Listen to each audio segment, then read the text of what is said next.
Assalamualaikum warahmatullahi wabarakatuh. Kali ini kita akan belajar tentang klasifikasi dikotom dan kunci determinasi.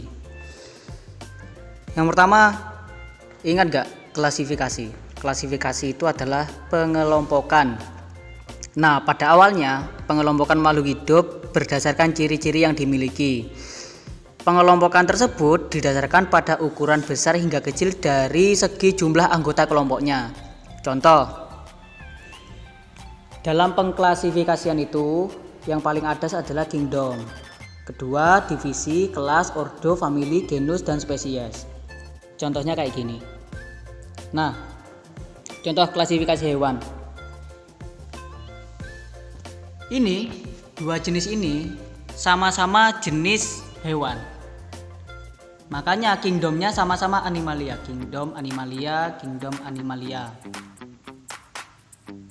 Nah, filumnya dia itu animalia, yang chordata itu kalau nggak salah bertulang belakang. Jadi dia sama-sama memiliki tulang belakang. Ikan punya tulang belakang, kera juga punya tulang belakang. Kemudian kelasnya, nah kelasnya ini yang berbeda. Kalau ikan itu kelasnya Actinopterygii, kalau kera kelasnya itu mamalia gitu.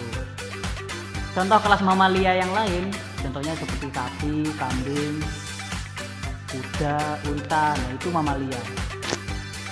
Nah, sama-sama mamalia, antara sapi dan kera itu tidak sama.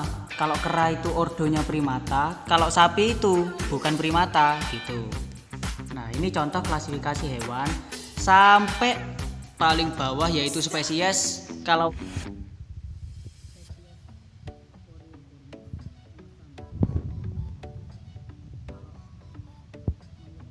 ini gitu. Nah, ini adalah contoh klasifikasi hewan. Tumbuhan juga sama kayak gini. Ini ya, jadi semakin ke bawah semakin spesifik. Atasnya kan kemudian data kelasnya udah sama, ke bawah spesifik sampai spesiesnya pasti beda gitu. Oke, lanjut. Kedua, kriteria klasifikasi tumbuhan. Nah, biasanya kalau tumbuhan itu kriteria klasifikasinya itu ada 4. Yang pertama, organ perkembangbiakannya. Dia itu berkembang biak dengan spora atau bunga. Kalau bunga itu pasti tumbuhan dikotil atau monokotil. Kalau dengan spora pasti dia itu bukan dikotil dan monokotil. Apa kalau yang pakai spora? Tumbuhan paku.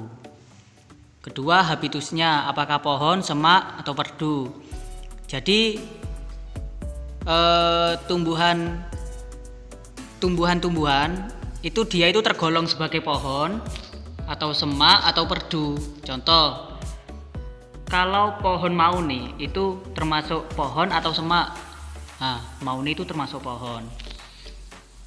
Kalau pagar-pagar yang bisa merambat itu namanya apa? Yaitu semak gitu.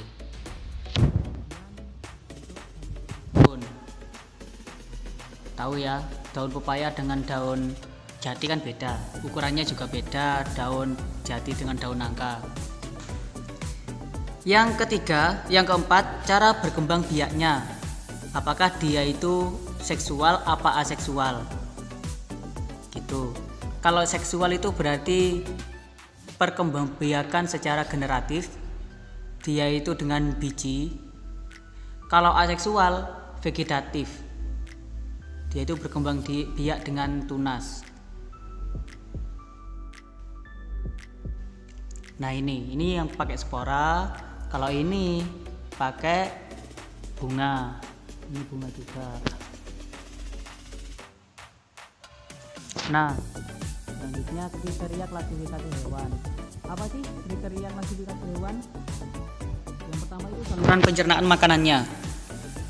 Dia itu masuk hewan tingkat rendah atau hewan tingkat tinggi. Hewan tingkat rendah belum mempunyai saluran pencernaan makanan. Jadi contoh hewan tingkat rendah itu protozoa, hewan bersel satu. Dia itu tidak memiliki saluran pencernaan makanan. Yang kedua, hewan yang tingkat tinggi. Dia itu mempunyai lambung, mulut, saluran pencernaan, dan anus. Contohnya seperti sapi, hewan-hewan besar lah kayak kuda, burung, dan lain-lain. Terus berdasarkan kerangka atau skeleton, apakah kerangkanya di luar tubuh atau exoskeleton, atau kerangkanya ada di dalam tubuh, endoskeleton. Contohnya kalau kerangka yang di luar tubuh seperti kepiting, udang, dia itu kan kerangkanya di luar tubuh, namanya exoskeleton. Kalau kerangkanya di dalam tubuh, ya burung, sapi, dan lain-lain. Anggota gerak, apakah dia itu berkaki 2, 4, atau tidak berkaki? Berkaki 2 kayak ayam, berkaki 4 kayak sapi, tidak berkaki kayak ular. Nah, ini dia. Ini sistem pencernaan yang tidak sempurna, yang hewan tingkat rendah. Sistem pencernaannya sederhana. Kalau hewan tingkat tinggi kayak sapi, sistem pencernaannya kan lebih kompleks. Lanjut. Selanjutnya, kunci determinasi. Apa sih kunci determinasi? Kunci determinasi itu adalah suatu kunci yang digunakan untuk menentukan filum, divisi, genus sampai spesies kayak tadi. Nah, dasar yang digunakan adalah identifikasi dari makhluk hidup dengan menggunakan kunci dikotom. Kunci determinasi itu kunci yang digunakan untuk membuat kayak gini. Nah, kayak gini. Itu namanya kunci determinasi. Oke ya. Kemudian, apa saja yang perlu diperhatikan dalam membuat kunci determinasi? Yang pertama, kunci harus dikotom. Dikotom itu dikotom di itu 2. Dikotom itu apa, lupa saya.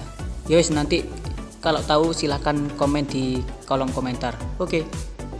Yang kedua, kata pertama dalam pernyataan dalam satu kuplet harus identik.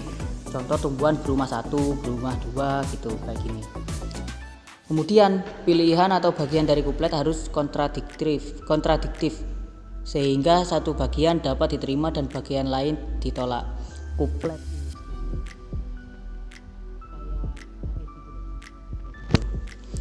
hindari pemakaian kisaran yang tumpang tindih. Gunakan sifat-sifat yang bisa diamati. Jadi ketika mengidentifikasi hewan atau tumbuhan, kalian harus menggunakan sifat-sifat yang bisa diamati. Contoh, kalau tumbuhan daunnya itu menjari atau gimana, kemudian dia monokotil atau dikotil gitu. Pernyataan dari 2 kuplet yang berurutan jangan dimulai dengan kata yang sama. Setiap kuplet diberi nomor. Buat kalimat pernyataan yang pendek. Jadi buat kalimat pernyataan yang tidak terlalu panjang. Oke, sekian dari saya. Terima kasih telah menonton video. Semoga ilmu yang didapatkan bermanfaat. Wassalamualaikum warahmatullahi wabarakatuh.